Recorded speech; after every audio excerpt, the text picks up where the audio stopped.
questão da polarização, né? A gente sabe que são duas pessoas com uma paixão muito grande dos lados e um ódio também muito grande, né? A quem ama Bolsonaro, a quem odeia Bolsonaro, a quem ama Lula, a quem odeia Lula, e a gente está vendo ali uma polarização muito grande. A gente sabe, é isso que o Celso acabou de falar, ainda está longe a eleição de 2022, mas é inevitável não falar sobre isso, porque agora com essa anulação da condenação, apesar que a gente já explicou que não quer dizer que foi inocentado o ex-presidente, mas com essa anulação ele sim pode disputar uma eleição em 2022. E a gente sabe que também tem outros candidatos ali, mas a gente sabe o quanto essa polarização é forte desses dois lados. O Gordon acabou de falar que ele não acredita que o Lula venha como presidente em 2022. Então, a pergunta que eu deixo para vocês aqui, vocês acreditam que o Lula aproveitaria essa oportunidade dessa anulação para se candidatar? Você acha que está cedo para falar sobre isso? Qual que é a visão que vocês veem aí em relação a isso? E, de certa forma, isso faz com que Bolsonaro tente fazer uma política mais populista daqui para frente? Qual que é a tua opinião em relação a isso, Celso? Primeiro, analisar o Lula nas eleições do ano que vem. Ele vai ter entre 76 e 77 anos. No segundo turno ele já tem 77 anos. É um indicativo também a idade. Não tem como não falar que a presidência é extremamente exaustiva, né? O cargo quando a gente fala do executivo, ele trabalha 24 horas, 7 dias por semana. Qualquer problema que aconteça, ele está lá, ele tem que falar, ele representa uma nação. Então esse é o primeiro ponto, fora uma campanha que desgasta.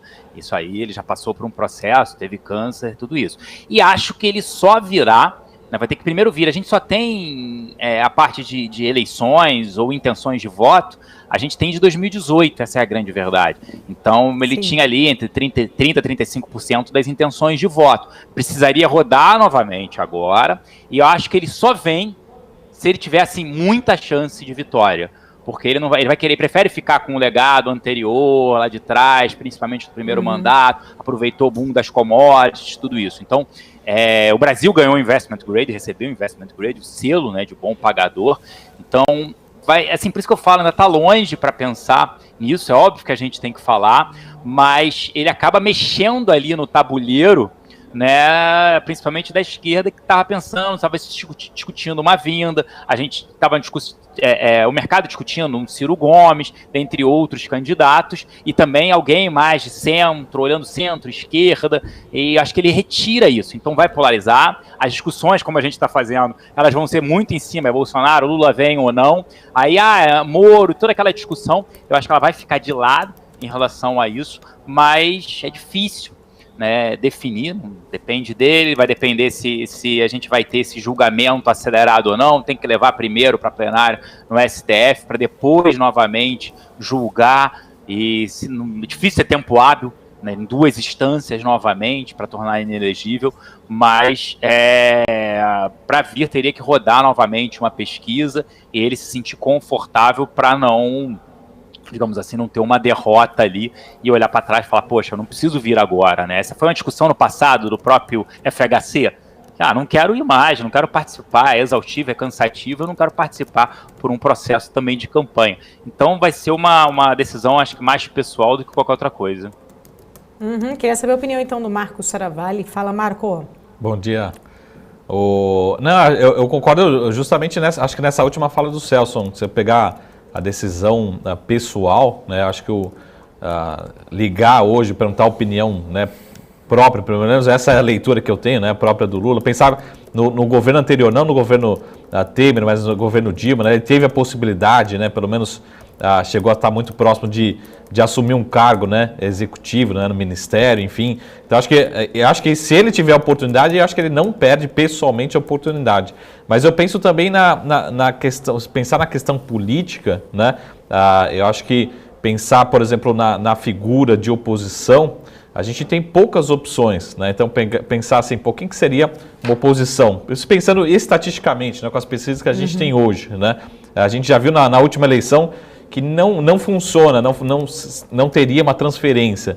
Então, talvez seja realmente o principal nome, não só do partido, como da própria esquerda. Então, por exemplo, a gente teve uma boa votação aqui do candidato Boulos aqui em São Paulo, mas será que isso seria transferido numa esfera nacional? Enfim, acho que essa é a grande discussão, né?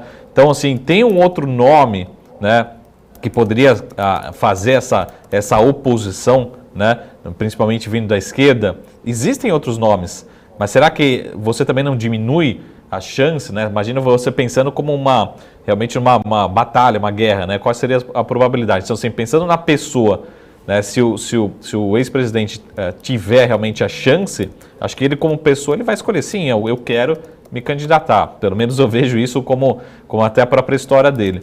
E segundo, né? A gente pensa assim, quais seriam as possibilidades? Então, pensar no partido, nessa oposição, eu acho que poderia, sim, se for um cenário possível, eu acho que o partido, assim como ele, pensariam sim realmente ter essa eleição. Mas ainda está muito longe, tem muitas variáveis, enfim.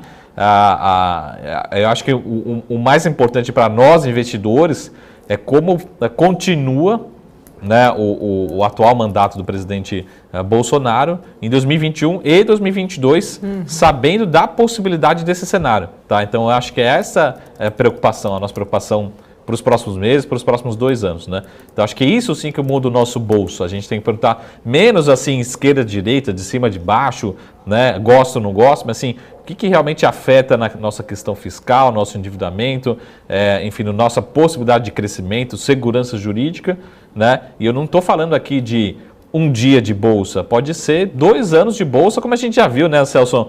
Assim, 3, 4 anos de bolsa muito ruins, né? Não esperamos, não gostaríamos de ver isso novamente, né? 2012, 13, 14, 15, 16, assim, a bolsa andando muito, muito ruim. Então a gente tem que olhar para a questão política e falar assim, mas como isso afeta o nosso bolso realmente? Acho que é aí que está a preocupação, né? Então, como realmente o atual presidente vai se comportar tendo essa informação na mão, né? Essa é a maior preocupação, né? Medidas populistas, a gente já viu esse viés do presidente Bolsonaro, então medidas populistas a gente sabe que reelege, né? Que isso acabou perpetuando alguns presidentes no poder, principalmente o pessoal sempre discute, né? 2 anos se trabalha no mandato e 2 anos se trabalha para poder se reeleger. Então é uma grande discussão aí. O tempo é curto, né? São só 4 anos. O Bolsonaro ainda teve uma pandemia no meio do caminho, que atrapalha reformas, um ano recessivo, como foi ano passado, esse ano também iniciando assim, ao mesmo tempo é cobertor curto, não tem orçamento, você precisa do auxílio emergencial, mas tem um problema fiscal. Então, assim, Congresso não pautando algumas reformas, então é complicado. O que a gente vai ter que monitorar é isso que o Marco falou. Curto prazo, como é que o Bolsonaro vai agir, com Guedes, Congresso também, como eu falei, eu não vejo o Centrão saindo, digamos assim, do barco, porque está longe ainda. Então, a gente não sabe nem se é candidato, a justiça vai julgá-lo, terá tempo hábil para isso, mas eu vejo ali um processo, o risco agora é isso, continua sendo fiscal e continua sendo se o Bolsonaro vai dar uma guinada mais populista. E a gente não tem dinheiro, não tem orçamento para isso. Gente, bom, quero fazer uma pergunta aqui, na verdade é do chat que veio aqui.